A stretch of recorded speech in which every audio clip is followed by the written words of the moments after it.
Sir?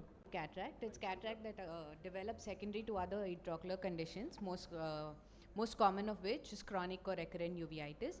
Others are retinal detachment, glaucoma, myopia, intraocular tumors, and other conditions such as RP.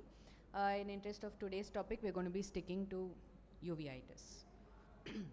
So where are the road bumps when you're going to be operating a case of cataract secondary to uveitis? So first thing, band-shaped keratopathy going from anterior to posterior. You could have a band-shaped keratopathy.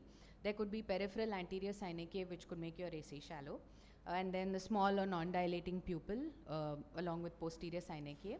After the surgery, of course, there's a higher incidence of post-op macular edema, and always the inflammation could be reactivated. But every problem comes with its solution, and I think I'm going to divide my talk into these things. So the following subheadings: you should do a thorough pre-op evaluation, and then there should be a proper planning for your surgery.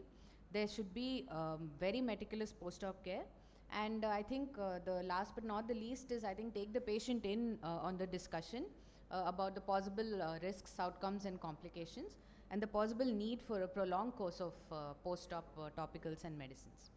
So, in terms of pre-op or prep work, the dictum is 3 months of no active inflammation before you plan a surgery. There's no bypassing that.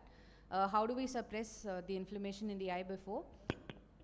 So, we have topical steroids, systemic steroids, periocular steroids or intravitreal implants, and immunosuppressants. Also in our armamentarium is topical NSAIDs, which we should start prior to the surgery in anticipation of post-op cystoid macular edema. And in cases of band-shaped keratopathies hindering visualization, an EDTA chelation or a phototherapeutic keratectomy should be done well ahead of the planned date of surgery to get that out of the way. So pre-op immunosuppression, what do we do, topical or systemic? So if your uveitis is non-granulomatous anterior uveitis, topical steroids alone will suffice, and they should be started 3 to 7 days prior to surgery. In case of granulomatous anterior uveitis, intermediate or panuveitis, you definitely need oral steroids.